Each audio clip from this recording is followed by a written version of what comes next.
Hello, and welcome back to the second part of how many parts we don't know yet. It depends on what the sponsor is willing to pay for, of the trials and tribulations of Aaron and the rabbi's solution. Aaron is in despair. Aaron does not know where the future will take him. He does not know what will give him hope. And so we have thrown down the gauntlet. The rabbi is preparing wisdom beyond the ages, but Aaron has to give us some indication of where to go with it. So Aaron, what will give you hope? Oh boy. Well, I said previously what would give me hope it would be probably turning off my cell phone and burying my head in the sand. And I think what I meant by that was removing the forced negative perspective from my pocket, from my hand, and I may be giving myself more of a break. So maybe not necessarily putting my head in the sand, but looking out of an actual window into real life, into what I see and into what I'm a part of, into what I touch, instead of looking through my device into what I cannot really affect, but will just absorb and suffer from. So I think that's a good answer. Isolation of any kind has never worked for the individual. Few human beings can be lighthouse keepers, though all lighthouses are now automated. You can't even be a lighthouse keeper anymore. But being a hermit is not for the faint of heart. It's not for most human beings. Human beings are social creatures. We like each other. We want to be with each other. And that's what the success of Twitter and Facebook and what we're doing is, because we socialize. We want to see and hear other people. What will give you hope is accepting what is. In Judaism, every human being has the good inclination and the bad inclination, the Yetzer Hara and the Yetzer Tov. In Islam, Muhammad taught good inclination, the bad inclination. And Muhammad described the struggle as a jihad. Unfortunately, some politically minded people have given jihad a bad name. In Islamic teachings, jihad is that internal struggle that we have because we have both inclinations. And the secret is no one can be all good, no one can be all bad. The secret is, how do I balance my two inclinations? So if I find myself, and we can make it optimism and pessimism, doesn't have to be good and bad inclination. We're talking about the balance that goes on inside of us. And if we find we're being pulled toward a more negative, we have to stop and say, what am I exposing myself to that is reinforcing my negative views of everything? And if I find I'm being at the opposite extreme and being a Pollyanna, that's not good either. I want to say, wait a minute, I'm not seeing the world as it is. The world is a good and a bad place. It's gray. It's the middle. It's neither extreme.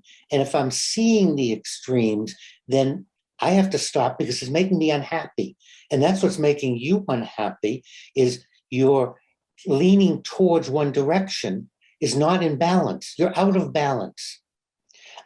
It would be nice to believe in a moral imperative. It would be nice to believe that human beings should be nice to each other and all be Boy Scouts and Girl Scouts and take an oath of allegiance and do all these good things. However, the reality is people do good things, people do bad things. And the happiest people are those that are balanced, that acknowledge, yeah, I've done some stupid things. I really have. And I've also done some good things. And I've done some really bad things. And I've done some really good things. And I want to balance it, acknowledging what I've done and what I haven't done, rather than the looking for a way out. There's no way out of this. It's how we treat our lives, how we think, what we do day to day. And it's an exercise, it's a practice. And it's something that is really hard with some professions. You know, Yeah, an artist in particular, right, Joe? It's really hard to stay on balanced, isn't it? I personally am very pleased when I do something stupid because I find that very affirming. But is this to move it even further east in culture? Is this yin and yang? Is this the constant search for the balance between the positive and negative humors of old England time?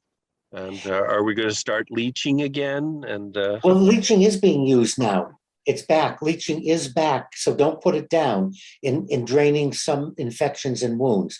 So we know how it works and we can use it. But think about music. What makes music pleasing and what's cacophony? Cacophony is when the sounds strike each other, when they're out of sync. What does the word harmony mean? It means in sync. And it means being in one with. And evidently, that's the most pleasing when things can have a balance. Well, my first question is, how much does a lighthouse keeper pay? I like what you're saying about this finding balance between optimism and pessimism. I like this idea of finding balance between like the optimism and pessimism of the world that you're exposing yourself to and that you're absorbing and all that. And I, as an individual, this makes perfect sense to me. And in fact, just thinking about it is actually giving me this sense of calm, and I see the wisdom in it. That being said, how do we convince a world that absolutely hates that kind of gray, a world that thrives on this black You're going to and love white my story, answer. black and white label? Aaron, you're going to love this. It's not your responsibility to do the world. The world isn't your problem, and the No, world. but part of it should be, shouldn't it? No, If I'm a no, it isn't. responsible, if I'm No, a it if I'm a isn't. responsible actor Nope, in this world, I'm nope, trying to create a better nope. place. Is it Only, not? nope. Only for you and those who touch your lives. You're not responsible for those across the ocean. You're not responsible. Do you know that every dead person on Mount Everest was an overachiever? I like that. Yes. It's kind of a scary thought when you think about things like that. No, I'm not responsible for people summiting Everest and doing, I'm not responsible for hang gliding on cliffs. I'm not responsible for the morality of, I'm responsible for me. And if we all did that, then your goal would be accomplished. The So are you problem saying is, that?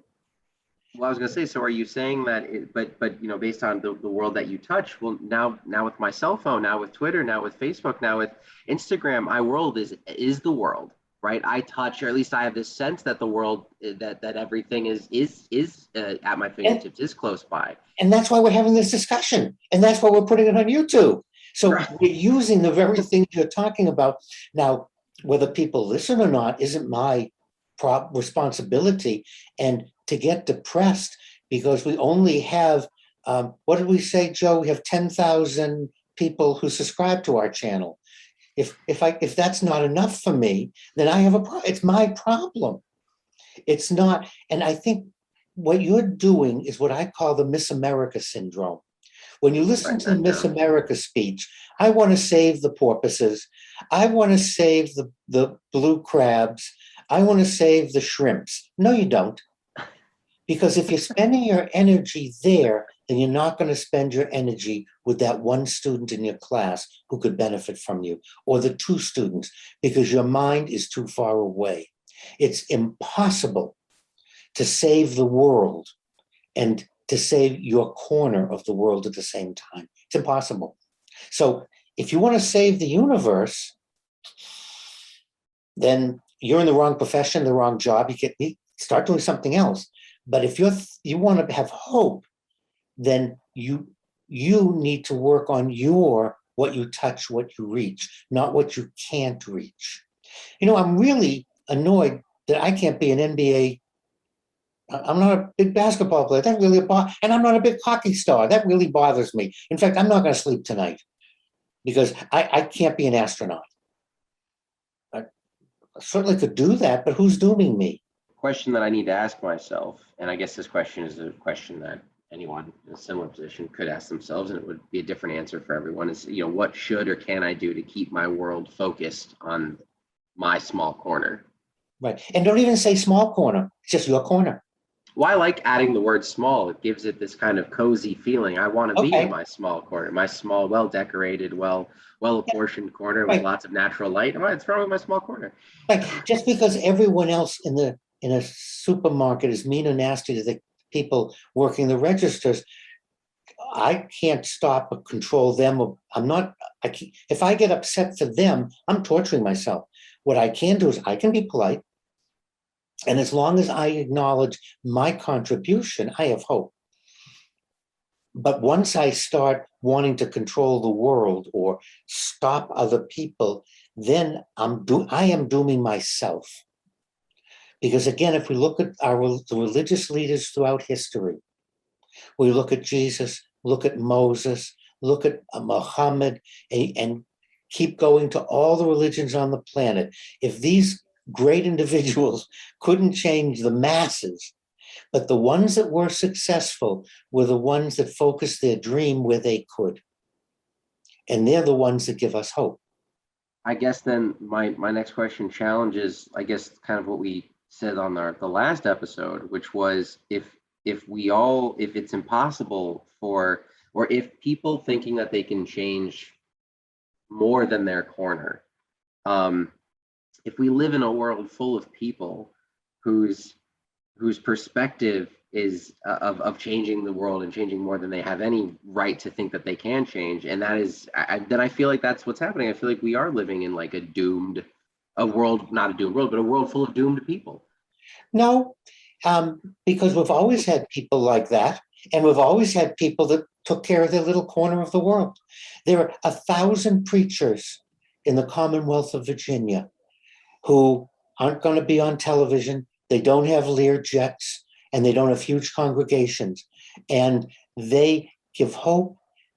The people they work with are nice people. Visit the towns all over the Commonwealth, and you run into lots of great people. And when you talk to them, they belong to a local church. Their local pastor said something to them. And their local pastor isn't changing the universe, but he is. She is. They are doing it because they're touching these people who touch other people. And again, it comes back to where am I going to look? Am I going to look at all the misery and horrible things human beings do to each other? And yeah, or am I going to look at all the good things that have been done to people? Rather, both have been done. And that's what makes up our universe. And our hope lies in doing what we can do in our corner, our little corner of the Commonwealth of Virginia. So maybe it comes down to, am I doing enough or am I doing enough? What I'm doing is okay for me, and I'm not going to worry about whether or not it affects the world. Yeah, And you know what, Joe? It's not, you can do more. You can get clothes for the closet. You can gather food for the pantry. Now, you're not gathering food for people all over the universe. You're doing it for the neighbors, for the people near you. It's exactly what I'm saying. So you stop and you say to yourself, if I would feel more comfortable doing more, I'm not going to feed the masses across the ocean. We have people starving in the Commonwealth. I'm going to help get food for them. Winter is coming. People need winter coats. I'm going to start helping get coats. But this isn't the Miss America where I'm going to save the universe. And I think that's the mistake, Aaron, is when we focus on the universe, on everyone, rather than seeing I can do good and I can do this, and that's okay. When I was in the hospital, above my computer on my desk, the sign read, I'd come in the morning and I'd read the sign. You're going to have a good day because you found someone to blame for yesterday's mistakes that you made. And I think that's the crux of your question. That's the answer is, and it's because we have trouble accepting what is. Yeah, I sometimes do stupid things. Well, one thing that isn't stupid, Rabbi, is listening to your advice. It always gives me hope, and I hope, Aaron, it helped you as well. And I'm sure my audience or our audience agrees that in the end, you have a purpose in life and that it's a positive uphill road, and just believe in it and believe in yourself. And if nothing else, go get yourself a beer and some ribs. And like my sign says, The end is always near. It's just not here today. Well, thank you both. Good night.